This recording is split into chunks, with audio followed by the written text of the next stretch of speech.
पदान् सह गणललिता श्रीविशाखान्वितांश्च अज्ञानतिमिरान्धस्य ज्ञानाञ्जनशलाकय चक्षुरुन्मिलितं येन तस्मै श्रीगुरुवे नमः।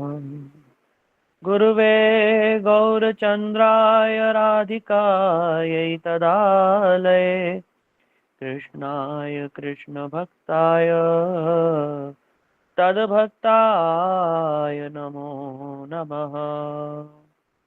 हे कृष्ण करुणा सिंधु दीनबंधु जगतपते गोपेश गोपिका कांत राधा कांत नमस्तुते। तप्त कांचन गौरांगी राधे वृंदावनेश्वरी वृषभानुसुते देवी प्रणमामि हरिप्रिये। भक्त्या विहीना अपराधलक्षै क्षिप्तस्य कामादितरङ्गमध्ये कृपामयि त्वां शरणं प्रपन्ना वृन्दे नुमस्ते चरणारविन्दम्। श्री कृष्ण चैतन्य प्रभु नित्यानंद श्री अद्वैत गदाधर शिवसादि गौर भक्त वृंद। हरे कृष्णा कृष्ण कृष्ण हरे हरे हरे राम राम राम हरे हरे।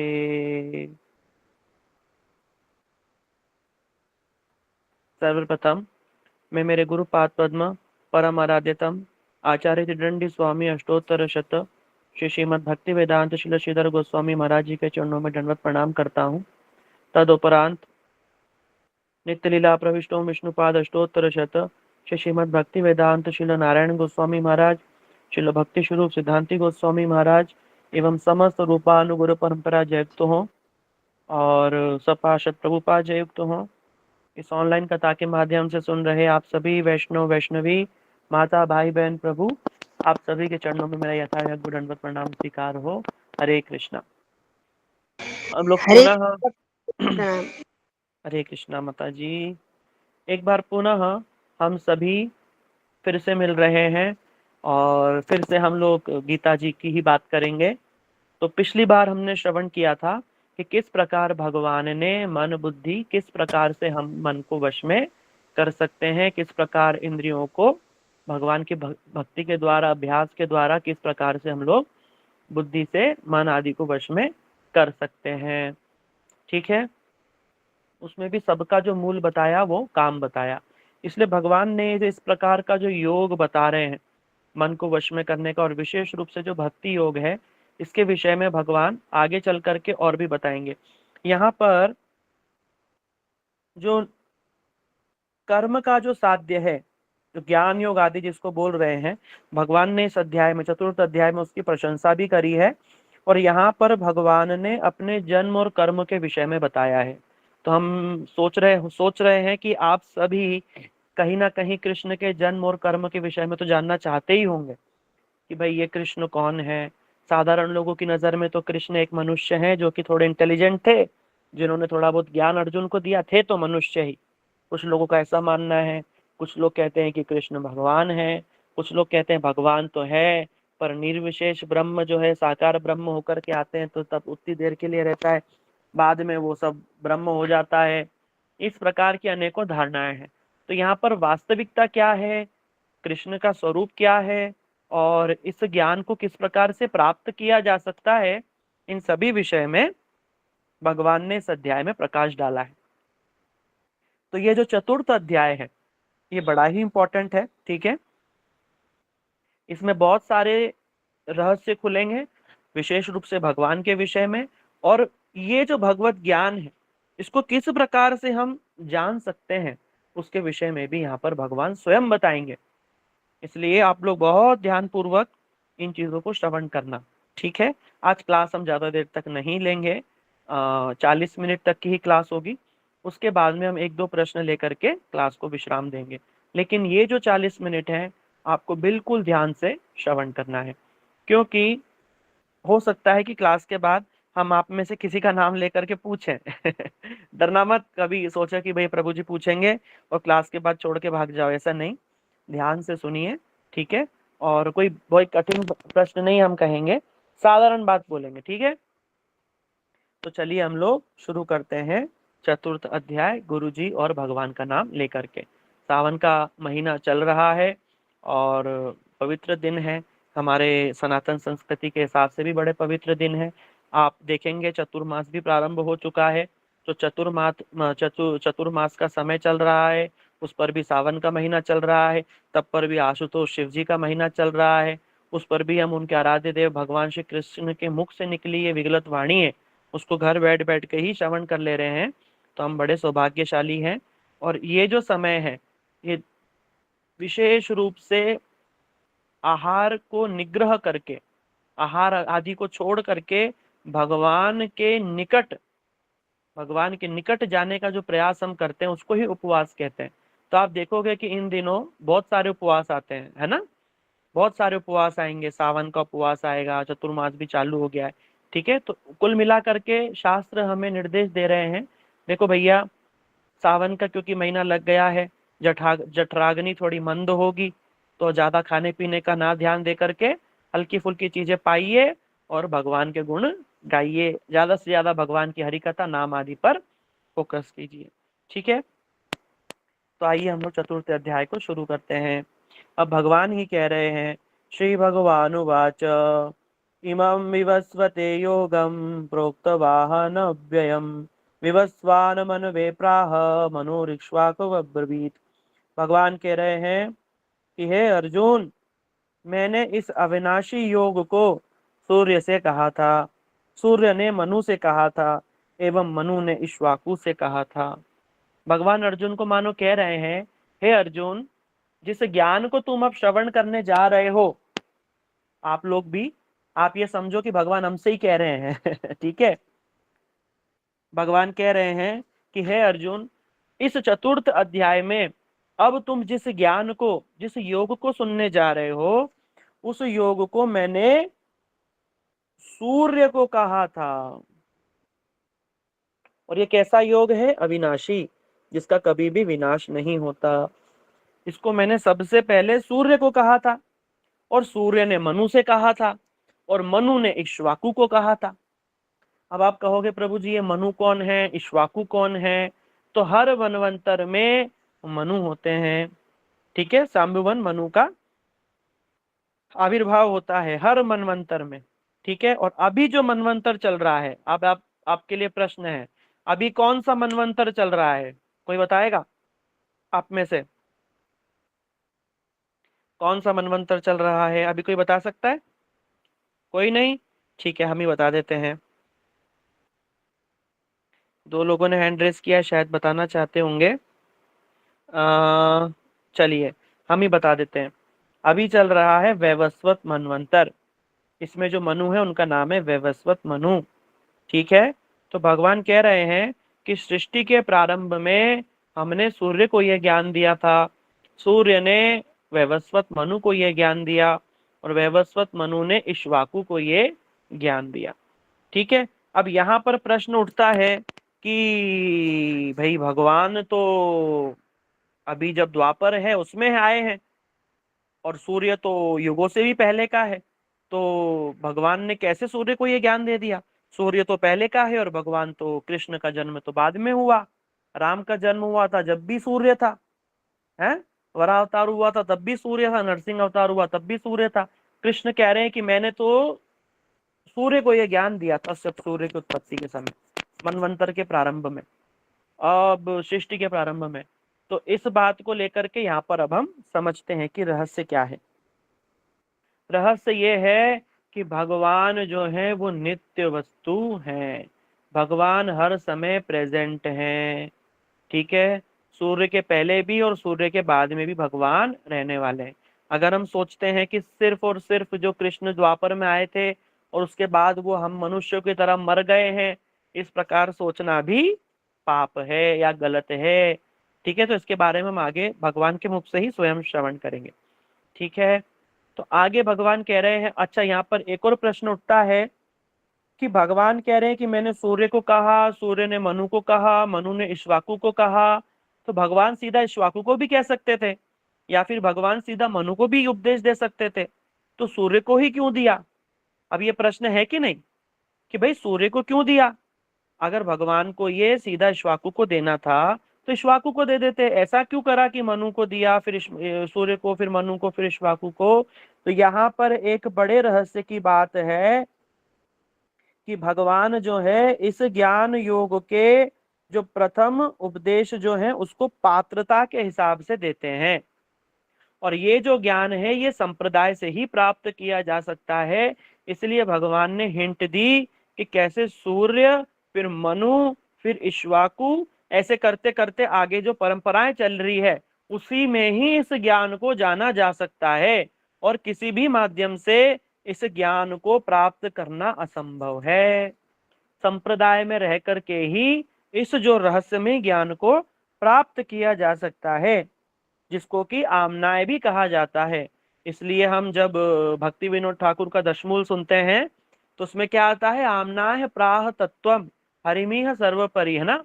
हम लोग क्या सुनते हैं, आमनाय। आमनाय माने सत संप्रदाय में गुरु परंपरा से जो बात चली आ रही है उसको आमनाय कहते हैं।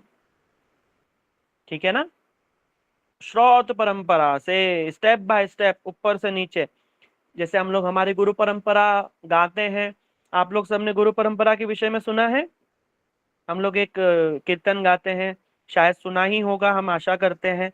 तब पर भी हम बता देते हैं एक लाइन दो लाइन गा करके कि कैसे कृष्ण से चतुर्मुख ब्रह्मा, ब्रह्मा से फिर नारद, नारद से फिर व्यास, फिर व्यास से फिर मध्वाचार्य, फिर ऐसे करते करते लक्ष्मी तीर्थ, फिर माधवेंद्र पुरी, फिर ऐसे करते करते ईश्वर पुरी, फिर चैतन्य महाप्रभु, फिर 6 गोस्वामी, फिर तप्पर पे फिर जीव गोस्वामी, फिर उसके बाद में आगे चलते चलते फिर विश्वनाथ चक्रवर्ती ठाकुर, फिर बलदेव विद्याभूषण प्रभु, फिर जगन्नाथ बाबा जी महाराज, फिर उसके बाद में भक्ति विनोद ठाकुर, फिर गौर किशोर दास बाबा जी महाराज, फिर प्रभुपाद, फिर हमारे गुरु वर्ग सब आए हैं।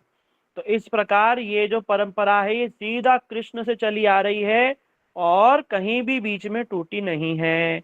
एक धारा, तैल धारावत ये परंपरा चली आ रही है, उसी ही परंपरा में इस ज्ञान को प्राप्त किया जा सकता है। अगर कोई व्यक्ति अपने पांडित्य के दम पर सोचे कि मैं तो बड़ा संस्कृत का विद्वान हूँ, मैं तो ये श्लोकों को समझ लूंगा और समझ के दुनिया को समझा दूंगा, तो इस प्रकार के जो स्वयंभू गानी पंडित जो हैं वो अनेकों आए अनेकों गए, किसी का भी कल्याण होगा नहीं और वो भी किसी का कल्याण कर पाएंगे नहीं, क्योंकि संप्रदाय विहीन यो मंत्रस्थ निष्फल मतः, अतएव श्री ब्रह्म रुद्र और ये कुमार संप्रदाय भगवान ने जगत में प्रकाशित किए हैं। भगवान ने स्वयं अपने पार्षदों के द्वारा 4 संप्रदाय जगत में प्रकाशित किए हैं। ये स्कंद पुराण का श्लोक है। श्री संप्रदाय, ब्रह्म संप्रदाय, रुद्र संप्रदाय और कुमार संप्रदाय। ठीक है, आप लोग सब ये बातें नोट कर लीजिए, और क्योंकि हमें पता होना चाहिए हम अभी कौन से संप्रदाय की शिक्षाओं को ग्रहण कर रहे हैं, तो अभी जिस संप्रदाय में हम लोग सभी सुन रहे हैं या दीक्षित होने जा रहे हैं या जिन गुरु के हम अनुगत्य में हैं, ये सभी ब्रह्म मत व गौड़ीय संप्रदाय है, जिसको ब्रह्म संप्रदाय भी कहा जाता है। तो हम ब्रह्म संप्रदाय के अंतर्गत गौड़ीय संप्रदाय में है। ठीक है, इसी प्रकार एक श्री संप्रदाय होता है। श्री संप्रदाय के कलयुग के आचार्य कौन हुए, रामानुजाचार्य। और श्री संप्रदाय के जो अधिष्ठात्री, जो श्री संप्रदाय के जो शुरुआत करने वाले कौन है, लक्ष्मी जी के द्वारा ये संप्रदाय चल रहा है। लक्ष्मी जी स्वयं इस संप्रदाय को चला रही हैं, श्री संप्रदाय को। और ब्रह्म संप्रदाय को साक्षात ब्रह्मा जी चला रहे हैं, रुद्र संप्रदाय को शिव जी चला रहे हैं, और रुद्र संप्रदाय के कलयुग में आचार्य कौन हुए, श्री विष्णु स्वामी। ठीक है, और ब्रह्म संप्रदाय के कलयुग में आचार्य कौन हुए, श्री मध्वाचार्य जी। और इसी प्रकार जो कुमार संप्रदाय है, जिसको सनक संप्रदाय भी कहा जाता है, उसके कलयुग के आचार्य कौन है, कलयुग के आचार्य है श्री निम्बार्क आचार्य। ठीक है, और वो इनके कहाँ से चला आ रहा है, चतुसन के द्वारा चला आ रहा है। जो ब्रह्मा के 4 पुत्र चतुसन है ना, सनक, सनंद, सनातन, सनत कुमार, उनसे ये चला आ रहा है। ठीक है, तो आज हमने ये 4 संप्रदाय के विषय में सुना।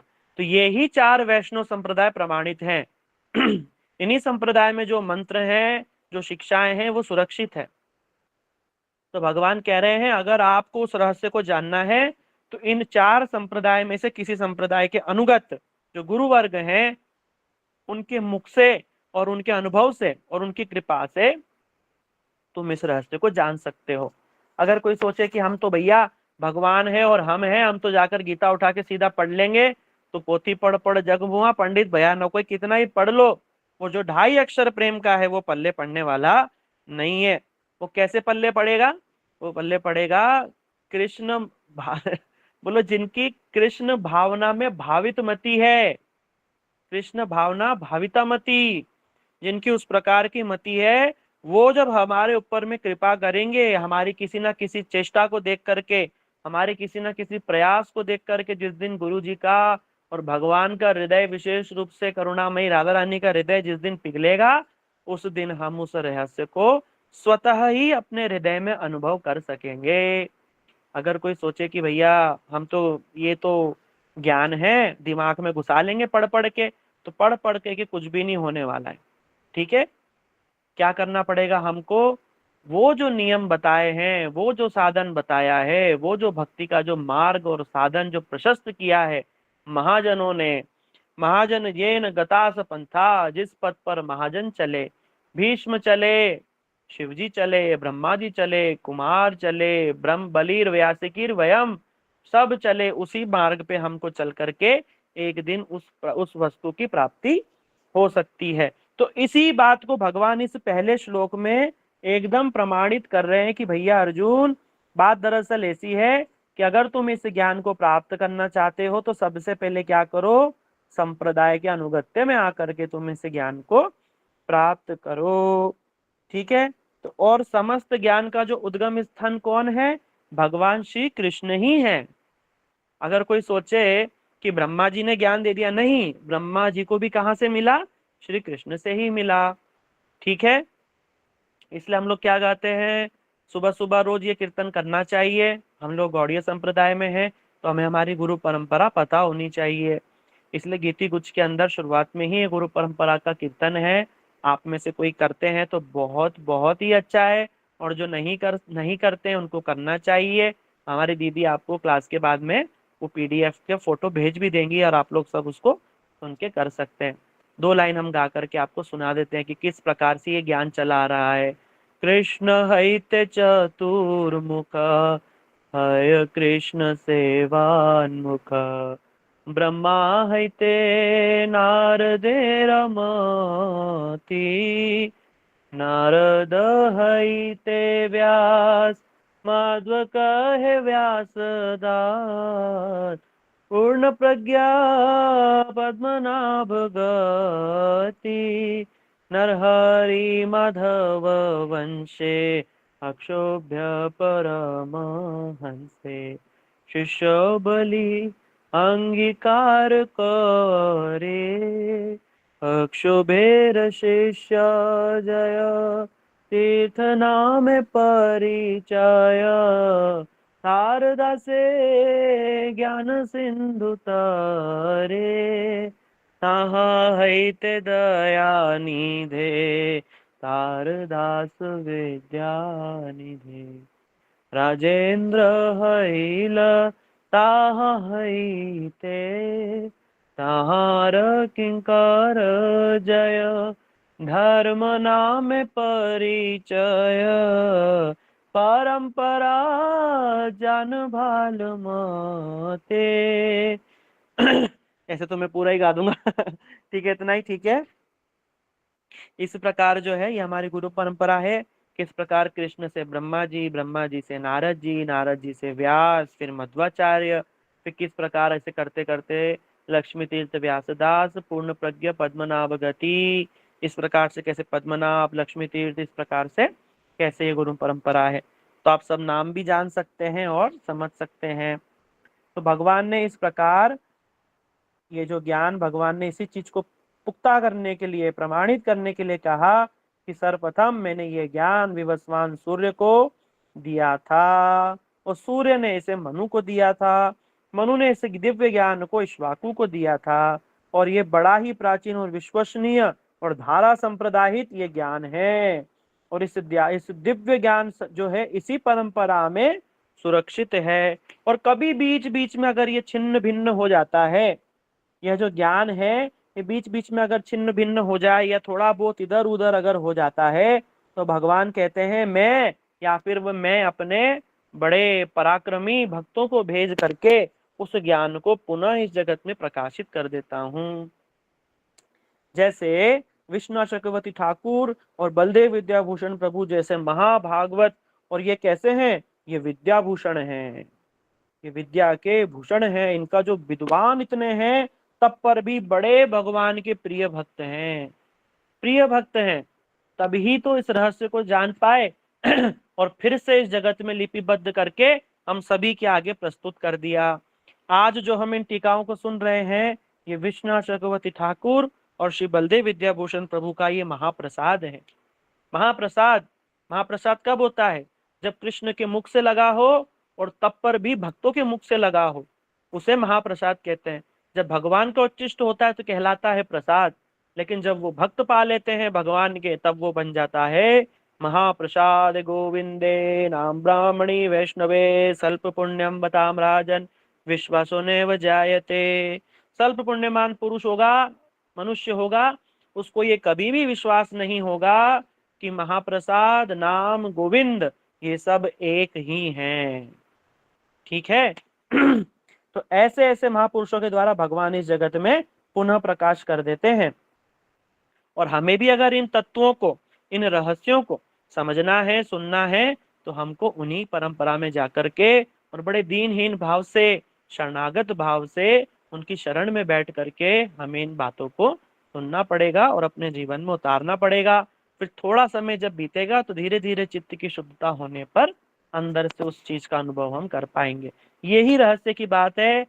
माताओं, बहनों, सज्जनों, बच्चों, आप इस रहस्य को जितना जल्दी समझ जाएंगे उतनी ही जल्दी हमको भगवान की कृपा प्राप्त होगी। ठीक है, कभी ये मत सोचना कि हम पढ़ के समझ लेंगे। हम पढ़ पढ़ के इस जगत से पढ़ गंज हो जाएंगे, तब पर भी हमें ये बातें समझ में नहीं आएंगी। ये बातें हमें कब समझ में आ सकती हैं, कब समझ में आ सकती हैं, जब ऐसे भगवान के जो भक्त हैं, ऐसे जो भगवान के प्रिय जो साधुजन हैं, वैष्णव हैं, गुरुजन हैं, जब वो हमारे ऊपर में हमारी किसी चेष्टा को देख करके जब वो प्रसन्न हो जाएंगे, तभी हम उस रहस्य को जान सकते हैं।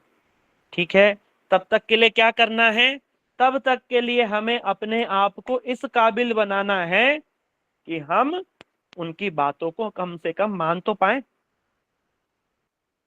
अरे कम से कम अपने जीवन में कुछ तो उतार पाए।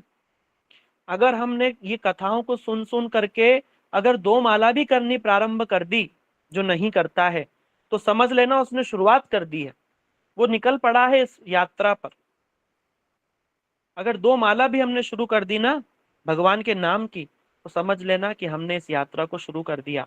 और बस सुनते जा रहे हैं और हम कर कुछ नहीं रहे, तो समझ लेना सुन तो बहुत कुछ रहे हैं, पर हम उस किसी भी चीज को मान नहीं रहे हैं। अभी हमारी यात्रा शुरू नहीं हुई है। सुनने का मतलब ही होता है मानना।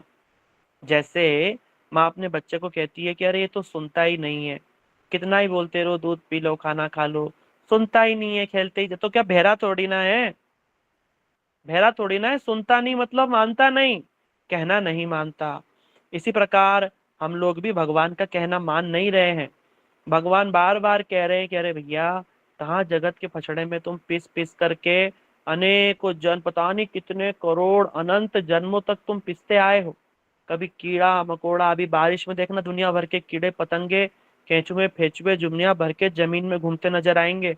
इन सब हम बन चुके हैं, जिनसे हम घृणा करते हैं ना, ये छिपकली देख करके, गिरगिट पिरगिट को देख करके हम लोग डर जाते हैं और घृणा करते हैं।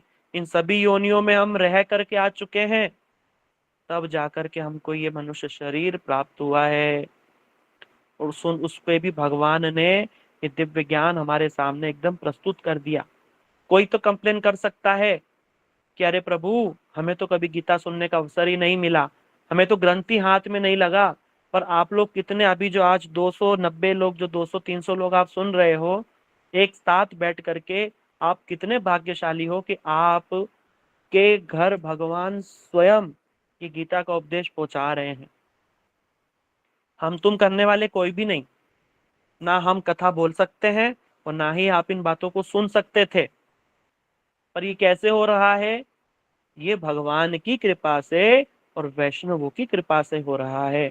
अगर ये जो संजय प्रभु हैं, हमारी दीदी जो ये ऑर्गेनाइज कर रही हैं और लोगों को बार बार मैसेज डाल करके उनको मोटिवेट करके अगर हम नहीं लाएंगे, तो क्या आप लोग सुनोगे? या वो हमें फोन करके बार बार नहीं कहेंगे कि प्रभु जी आप भूलना मत, आज क्लास है शाम की, तो क्या हम कहने आएंगे? नहीं। तो अंततः भगवान के भक्तों की कृपा से ही तो ये सब हो रहा है ना। तो हम यही बात तो समझा रहे हैं कि भगवान के ऐसे जो शुद्ध परंपरा में जो भगवान के भक्त हैं, वो हम पर कृपा करके ये रहस्य को हमें जना सकते हैं। और वही प्रोसेस चल रही है। बस हमें क्या करना है? हमें श्रद्धा पूर्वक इसको सुनना है, और जो बात हमको समझ में आ रही है उसको अपने जीवन में उतारते चले जाना है। तो समझो बेड़ा पार है। वरना ये नाव इस भवकूप में, इस भव समुद्र में ऐसे ही की डोला हिंडोला खाते रहेगी, हिचकोला खाते रहेगी, झटके लाइफ में आते रहेंगे, रोते रहना और कोसते रहना, कभी भी पार उतर नहीं पाओगे। पार उतरना है तो राह पकड़ो और एक चलते चलो, तो अवश्यमेव एक दिन आप मंजिल को प्राप्त कर जाओगे। ठीक है? माला जप रहे हो तो और सुधारने की कोशिश करो। ऐसा नहीं कि प्रभु जी हम तो 20 माला करते हैं, 20 माला करते हैं, क्वांटिटी अच्छी है, अब क्वालिटी पे ध्यान दो। नियम करते हैं प्रभु जी, हम ये भी नियम करते हैं, ये भी करते हैं, ये भी करते हैं, ये भी करते हैं, ठीक है, अच्छी बात है, आप करते हो, नियम कर रहे हो, अब धीरे धीरे क्वालिटी पे आओ। पहले तो नियम को करने की हैबिट बनाओ, जब हैबिट बन जाए फिर उसकी क्वालिटी को इम्प्रूव करो, फिर धीरे धीरे जब वो बिल्कुल प्योरेस्ट फॉर्म जब आ जाएगा उसका निकल करके, तब फिर धीरे धीरे बात आगे बढ़नी शुरू हो जाएगी। ठीक है? तो इस प्रकार हमको इस परंपरा में ही इस ज्ञान को प्राप्त करना होगा। ठीक है? और यदि हम सोचे कि हम कहीं से भी सुने, आप कहीं से भी सुन लो।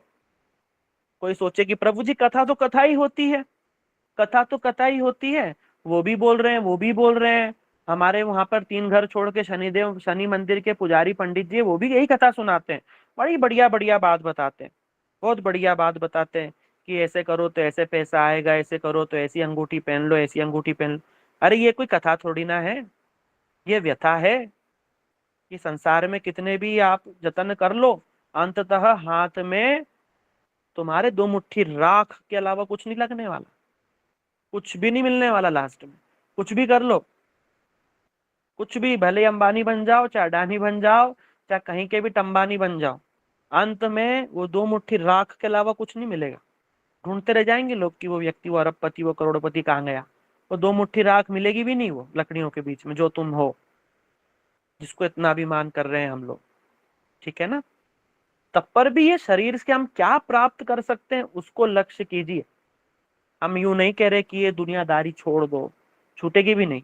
हम तो कह रहे हैं भैया मोड़ दो। मोड़ दो मतलब क्या? अपना लक्ष्य भगवान को कर दो। यही सोच करके जियो कि प्रभु हम जैसे भी हैं, हम अनपढ़ हैं, गवार हैं, पढ़े लिखे हैं, पैसे वाले हैं, निर्धन हैं, हम नौकरी करते हैं, धंधा करते हैं, झाड़ू पोछा लगाते हैं, घर में बर्तन मांजते हैं, जो भी करते हैं प्रभु हम आपके लिए ही करते हैं। अंततः हम चाहते तो यही है कि हम आपके पास आ जाएं, आपकी शरण में आ जाएं। हमको नहीं पता चल रहा कि हम कैसे आए, आप ही हमारा मार्गदर्शन करो। इस प्रकार भगवान से हमें रोज रोज संपर्क करना चाहिए, रोज रोज भगवान से कनेक्शन बिठाना चाहिए। उसी का ही नाम है हरि नाम। हरि नाम जैसे नहीं होता रेडियो, ऐसे घुमा घुमा घुमा घुमा के एक दिन वो फ्रिक्वेंसी मिल जाती है और सीधा सुनाई देने लगता है, आप सुन रहे हैं 106.5 विविध भारती विज्ञापन प्रसारण सेवा का ये ऐसा ऐसा केंद्र है। सुनते हैं कि नहीं सुनते हैं?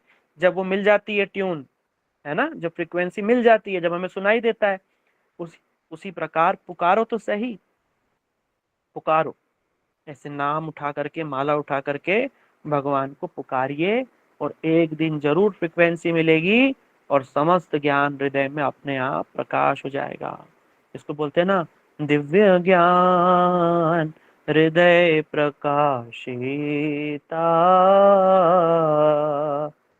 प्रेम भक्ति जहाँ है ते, अविद्या विनाश जाते। सुना है कि नहीं सुना है कीर्तन? इन कीर्तनों को भी सुनिए। इधर उधर जाकर के सुनोगे तो बोला गया भैया देखो बात तो दरअसल ऐसी है कि ये जो कथाएं हैं भगवान की, विशेष रूप से वैष्णव विष्णु की जो कथाएं हैं भागवत आदि, इनको क्या करना चाहिए? वैष्णवों के मुख से ही श्रवण करना चाहिए। और अगर अवैष्णव के मुख से सुनोगे तो क्या होगा? तो श्लोक आता है, अवैष्णव मुखोद्गीर्ण पूतम हरि कथामृतम श्रवणम नैव कर्तव्यम सर्वोच्चिष्ट यथापय। कहा कि भैया देखो भगवान की कथा तो दूध के जैसे पुष्ट करने वाली है, लेकिन अगर उस दूध में कोई सांप अपना मुंह मार जाए तो बोलिए क्या होगा? अगर उस दूध में कोई सांप अपना मुंह मार दे तो क्या होगा? बोलो। जहर मारने वाला हो जाएगा वो दूध। और अगर उसी सांप उसी उसी में अगर हम मधुमक्खी का जो शहद है वो डाल दे तो वो तो और टेस्टी हो जाएगा। भाई वो मधुमक्खी का झूठा, वो सांप का झूठा। अब आप बताओ, आप किसका झूठा पीना चाहोगे? अरे बोलते नहीं भैया, किसका झूठा पीना चाहोगे, मधुमक्खी का कि सांप का? हम पीना चाहेंगे मधुमक्खी का, माने संतों के मुख से निकली, भगवान के भक्तों से निकली बात मधु। बिल्कुल ठीक बात बोली आपने। इस प्रकार से तो बोला कि दूध तो पीना है लेकिन ध्यान रखना है कि सांप ने मुंह तो नहीं मार दिया। हम भागवत तो सुनने जा रहे हैं, कहीं ऐसा ना हो कि उस भागवत का सार वो यूं बता दे कि भैया बुड्ढा बुड्ढी का आश्रम चल रहा है, आश्रम में सेवा दे दो, आश्रम में बुड्ढा बुड्ढी की सेवा करेंगे हम, और ये हो गया भैया भागवत का फल। ये सब भागवत का फल नहीं है। कोई सोचे कि भागवत का फल दान है, दान दान कर दो, दान दान कर दो, हमको ये दे दो, हमको वो दे दो, ये सब फालतू की बात है। ये सब कोई भागवत का फल नहीं है। कोई बोले कि भैया भागवत का जो अंतिम लक्ष्य ये है कि हमने गौशाला खोल ली है, आप गौशाला में पैसा दे दो, वो पैसा हम हमारे लिए यूज कर लेंगे और गौशाला को फिर गाय हम दूसरी गौशाला को दे देंगे। ये सब जो है ना फालतू के चक्कर है। इन सब से आगे बढ़ करके जाओ, भागवत सुनो, वैष्णव स्थाने एकांतिक आश्रय करो ताहार चरणे। एक वैष्णवों के स्थान पे जा करके और उनके चरणों का आश्रय लेकर के श्रद्धा पूर्वक और संपूर्ण ध्यान के साथ में भगवान की कथाओं को श्रवण करो, तब जाकर हमारा मंगल संभव है। ये कौन कह रहे हैं? भगवान श्री कृष्ण गीता के 4th अध्याय के पहले श्लोक में इन सभी बातों को भगवान प्रकाश डाल रहे हैं। इसको हमने आपको समझाने के लिए थोड़ा सा और विस्तृत करके समझाया है। आशा करते हैं कि आप सबको समझ में आया होगा। कभी कभी ऐसा होता है कि हम भावनाओं में बह करके जोर जोर से बोल देते हैं, पर आप उसको अनुचित मत लेना। हमारे कहने का मतलब यही होता है कि आप लोग सब बातों को समझ जाएं। ठीक है, अब दूसरे श्लोक पर आते हैं। एवं परंपरा प्राप्त इमं राज ऋषियो विदुः, सकालिनेह महता योगो नष्ट परंतपः। हे अर्जुन, इस प्रकार परंपरा से प्राप्त इस योग को राज ऋषियों ने जाना, परंतु बहुत समय होने पर वह योग इस लोक में नष्ट प्राय हो गया। भगवान फिर से वही बात कह रहे हैं कि क्या होता है कि राज ऋषियों मुनियों ने इस ज्ञान को परंपरा से प्राप्त किया। कभी बीच बीच में क्या होता है कि कभी कभी संसार में लुप्त प्राय हो जाता है, लुप्त पूरी तरीके से नहीं होता, ऐसा लगता है कि लुप्त हो गया। तब भगवान क्या करते हैं? स एवाय मया ते अद्य योग प्रोक्त पुरातना, भक्तो हसी में सखा चेती रहस्यम होतु दुत्तमम। भगवान कह रहे हैं क्योंकि तुम मेरे परम भक्त और सखा हो, इसलिए वही जो पुरातन योग आज मेरे द्वारा तुम्हें कहा जा रहा है, कहा गया है, क्योंकि यह उत्तम रहस्य है। और मैं तुम्हें क्यों बता रहा हूं? क्योंकि तुम मेरे एक तो दास हो, उस पर भी मेरे सखा हो। तो यहाँ पर क्या शिक्षा मिली हमको कि ये कौन जान पाएगा? तो बताया कि गुरु का जो ऐसा शिष्य होगा, समझ रहे हो, जो स्निग्ध हो, शरणागत हो, सेवा परायण हो, ऐसा अगर कोई शिष्य होगा, तब गुरु जी क्या करेंगे? उसको इस प्रकार का जो रहस्यमय ज्ञान है उसको प्रदान करेंगे। ज्ञान तो गुरु जी सबको ही देते हैं, पर जो विशेष ज्ञान है वो विशेष पात्र को ही दिया जाता है। ठीक है ना? तो वो किसको मिलेगा? स्निग्ध माने सरल हो, शरणागत हो, गुरु जी की हर बात मानता हो, उन पे पूर्ण विश्वास रखता हो 100%।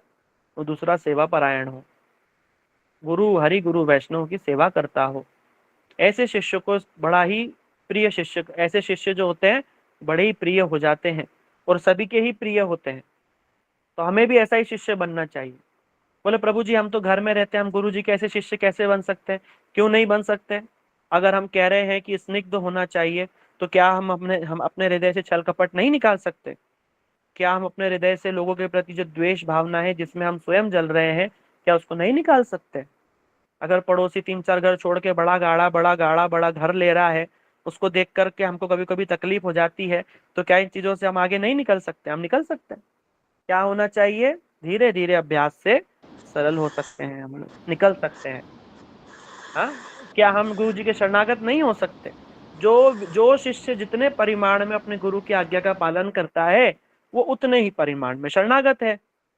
तब हम शरणागति भी बढ़ा सकते हैं गुरु की बात की पालन करके। भाई गुरु जी जो कहते हैं कि भैया क्या करो, भाई घर में रह करके सुबेरे ठाकुर जी की सेवा पूजा करो, सब भोग लगा करके पाओ, जो भी पाओ भोग लगा करके पाओ, ठाकुर जी का नाम जप आदि करो, एकादशी रखो और तुलसी की सेवा आदि करो। क्या ये बहुत बहुत कठिन है? बहुत कठिन है? बिल्कुल भी कठिन नहीं है, एकदम आसान है। दिन भर में करोगे तो 2 घंटा भी नहीं लगेगा ये सब करने में। भाई भोजन तो बना ही रही थी ना माता जी, बस ठाकुर जी के लिए बना दिया, इतना ही तो किया। ठीक है ना? इस प्रकार उस रहस्य को जाना जा सकता है गुरु जी के प्रिय होकर के।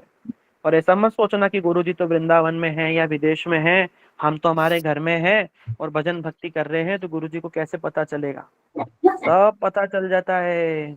गुरु जी अंतर्यामी होते हैं, घटघट व्यासी अंतर्यामी। ठीक है ना?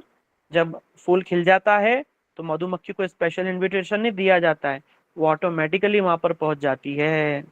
और जो गुरुजी होते हैं वो 4 प्रकार से कृपा करते हैं, स्पर्श के द्वारा, ध्यान के द्वारा। ठीक है ना? मतलब ऐसा नहीं, जरूरी नहीं कि गुरुजी जो है वो हमें स्पर्श करें या हमारे सामने हो तो ही दृष्टि से, गुरुजी चिंतन से भी कल्याण कर देते हैं। इसका उदाहरण हम आपको बाद में सुनाएंगे। अगला श्लोक सुनते हैं। अर्जुन उवाच अपरं भवतो जन्म परम जन्म विवस्वतः कथमे त्वजि जानीयाम त्वदमादो प्रोक्तवानिति। अर्जुन ने कहा, देखो जो प्रश्न हमने पहले उठाया था वही अर्जुन ने भी उठा दिया।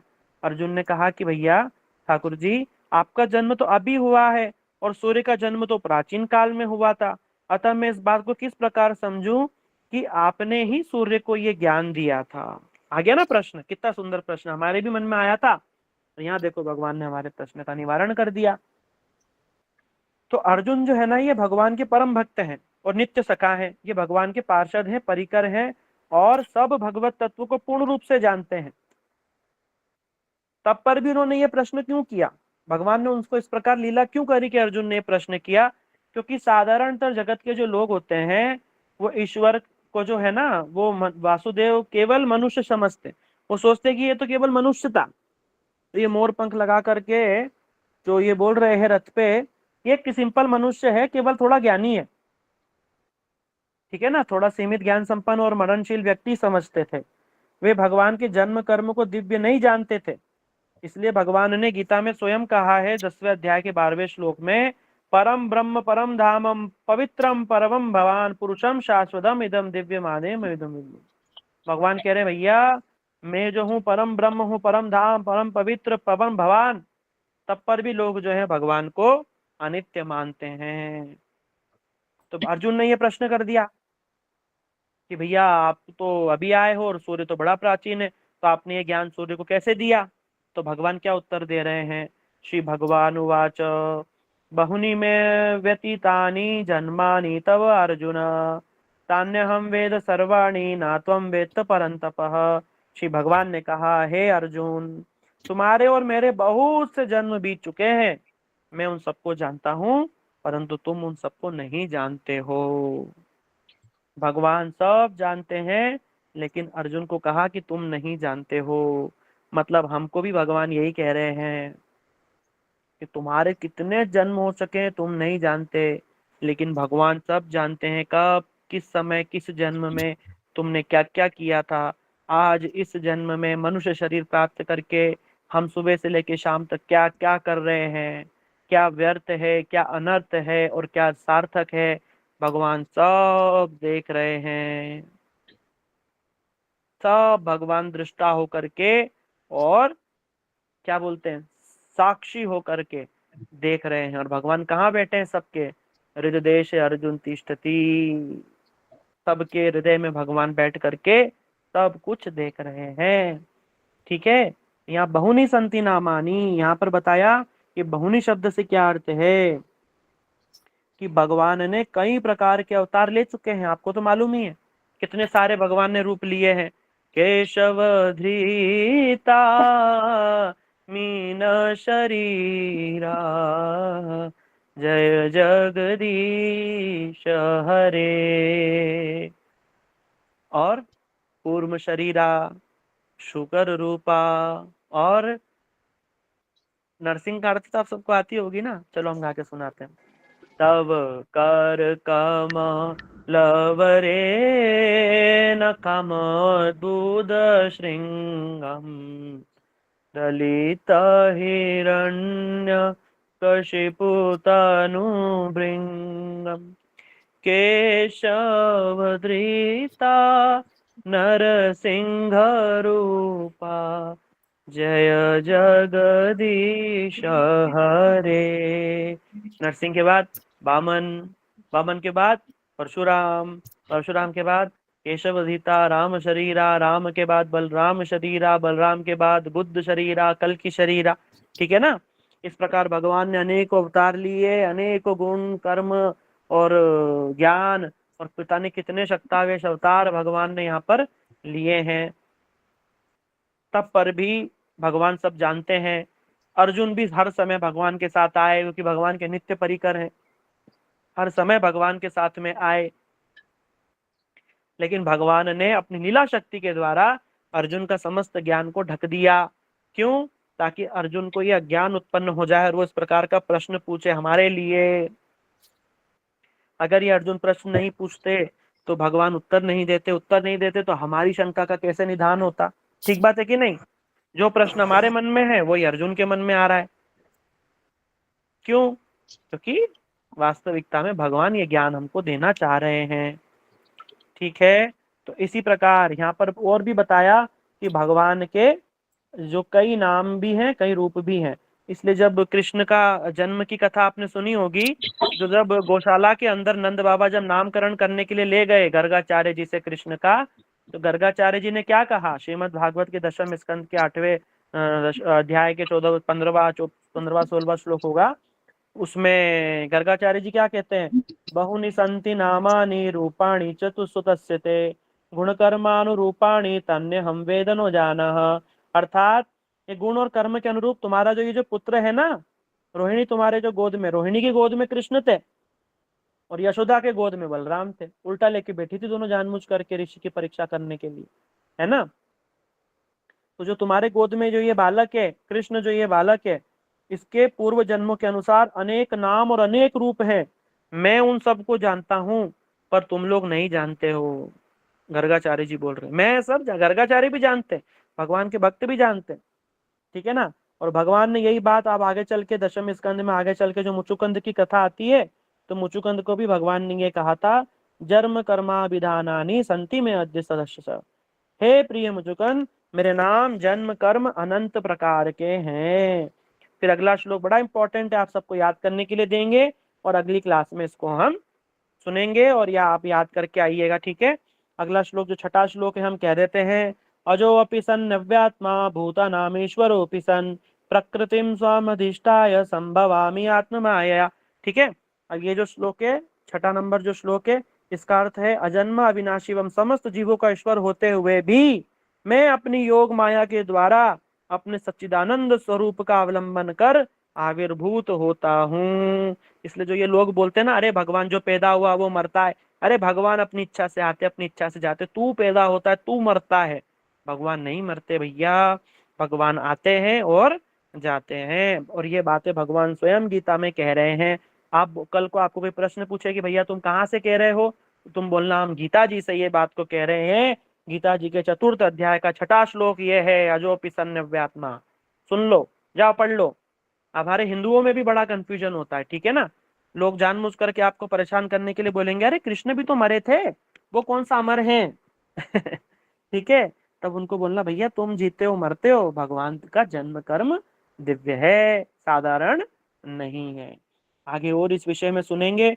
हम आशा करते हैं आप सबको क्लास बड़ी अच्छी लगी होगी, क्योंकि इस क्लास के अंदर हम ऐसे प्रश्नों को हमने आज सुना जो कि हमारे जीवन से जुड़ा हुआ है, और हमें भी कभी कभी मन में ऐसे प्रश्न उठते हैं। ठीक है, तो इसी के साथ में हम आज की क्लास को विराम देते हैं। अगर किसी का छोटा मोटा 1-2 प्रश्न हो तो हैंड रेज करके प्लीज पूछ लीजिए, और दंडवत प्रणाम कोई नहीं करेंगे। हरे कृष्णा प्रभु जी। प्रभु जी, आपने हमारे चार संप्रदाय बताए हैं, श्री संप्रदाय, रुद्र संप्रदाय और ब्रह्म माधवाचार्य संप्रदाय, और चौथा आपने कुमार बताया। प्रभु जी, कुमार तो नहीं है प्रभु जी, निम्बार्क तो जरूर मैंने सुना था। हाँ, वो कुमार संप्रदाय ही है, और उनके जो कलयुग के आचार्य हैं उनको निम्बार्क आचार्य बोलते हैं। ठीक है, कुमार संप्रदाय। ठीक है, और किसी का कोई प्रश्न? हरे कृष्णा प्रभु जी। हाँ। कौन सा अध्याय का श्लोक है, याद करने का है? मैं अभी पहला बार जुड़ा हूँ। अच्छा, 4था अध्याय का 6ठा श्लोक। ठीक है, धन्यवाद प्रभु जी। हरे कृष्णा प्रभु जी। हरे कृष्णा प्रभु जी, आपने बोला था कि गुरुदेव 4 प्रकार से कृपा करते हैं, कृपा बताएंगे आप? हाँ, एक स्पर्श के द्वारा, एक दृष्टि के द्वारा, है ना, और एक वचन के द्वारा, और एक ध्यान के द्वारा। 4 उदाहरण दिए शास्त्र में। जैसे स्पर्श के द्वारा मतलब आपने देखा होगा, जो चिड़िया आदि है वो स्पर्श करके अपने अंडों को सेते हैं, जैसे देखा ना आपने, है ना, उसके ऊपर बैठ जाते हैं, फिर उसमें से बच्चा निकलता। सुना है कि नहीं सुना है? हाँ जी। और मछली जो है वो दृष्टि के द्वारा करती है, वो अंडे देकर के दूर दृष्टि से देखती रहती है अपने अंडों को। अगर मछली देखेगी नहीं ना तो उसके अंडों से कभी बच्चे निकलेंगे नहीं, समझ रहे हो। तो दृष्टि के द्वारा, गुरुजी भी दृष्टि के द्वारा कृपा कर देते हैं। कभी सोचे कि गुरुजी तो भैया हम तो बस देखते ही हैं, कुछ बोलते नहीं, तो गुरुजी दृष्टि से भी कृपा कर देते हैं, स्पर्श से भी कर देते हैं। कितने देखा नहीं, स्पर्श कर दिया और ज्ञान उत्पन्न हो गया, ऐसा भी होता है। सिर पे हाथ रख दिया, ज्ञान उत्पन्न हो गया। कई उदाहरण है शास्त्र में। ये तो स्पर्श हो गया। दृष्टि के द्वारा भी कर देते हैं, वचन के द्वारा तो करते ही हैं। वचन के द्वारा तो गुरुजी जो उपदेश दे रहे हैं उसका पालन। और एक और बताया, जो चिंतन के द्वारा भी कर देते हैं। गुरुजी हमसे लाखों कोसों दूर बैठे, लेकिन हमारे बारे में, म्यूट हो जाओ बाबा, म्यूट हो जाओ पुष्पा दीदी। अगर वो चिंतन कर रहे हैं हमारा, तब भी हमारा कल्याण कर सकते हैं। जैसे कछुआ जो होता है वो समुद्र से निकल करके और किनारे पे आके अंडा देता है, और उसको ढक देता है रेती से, और फिर समुद्र में चला जाता है। और समुद्र में जाने के बाद में जो मादा कछुआ होती है वो सोचती है अपने अंडों के बारे में, बार बार सोचती है। और अगर वो सोचना बंद कर दे या कोई कछुई को मार दे तो वो अंडे कभी भी, उसमें से कभी बच्चे निकलेंगे नहीं। देखो हमारे शास्त्र में कैसा उदाहरण दिया है। और अगर आपको ये बात समझ, कभी डिस्कवरी पे देखना कि कछुआ कैसे इतनी निकल के आता है समुद्र से और किनारे पे अंडे देता है और समुद्र में चला जाता है और अपने बच्चों के बारे में सोचता है। वो बच्चे निकलते हैं अंडों से और सीधे अपनी माँ की ओर दौड़ना शुरू करते हैं। वो ना उनको देख रहा है, ना उनको छू रहा है, ना उनको कुछ बोल रहा है, बस उसके बारे में सोच रहा है कछुआ पानी में, कि कभी तुम उस कछुए को मार दो जान से तो वो अंडे हमेशा अंडे ही बन करके रह जाएंगे, उनमें से कभी बच्चे निकलेंगे नहीं। इसका मतलब वो जो माँ है उनका उन अंडों के विषय में सोचना जरूरी है, अगर उन अंडों से बच्चों को निकालना है तो इसी प्रकार अगर गुरुजी देश विदेश में भी हैं तब पर भी वो हमारा चिंतन करके, हमारे विचार हमारे बारे में सोच करके हम पर कृपा कर सकते हैं। इस प्रकार से उदाहरण दिए शास्त्र में। ठीक है, ये क्या हरे कृष्ण प्रभु जी। अभी आपने मछली के बारे में बताया था, मछली दृष्टि के द्वारा करती है। मछली दृष्टि से कैसे, बाद में सुनाएंगे आपको। ठीक है, हरे कृष्णा प्रभु जी, दंडवत प्रणाम। हरे कृष्णा हरे कृष्णा प्रभु जी, दंडवत प्रणाम। हरे कृष्णा प्रभु जी,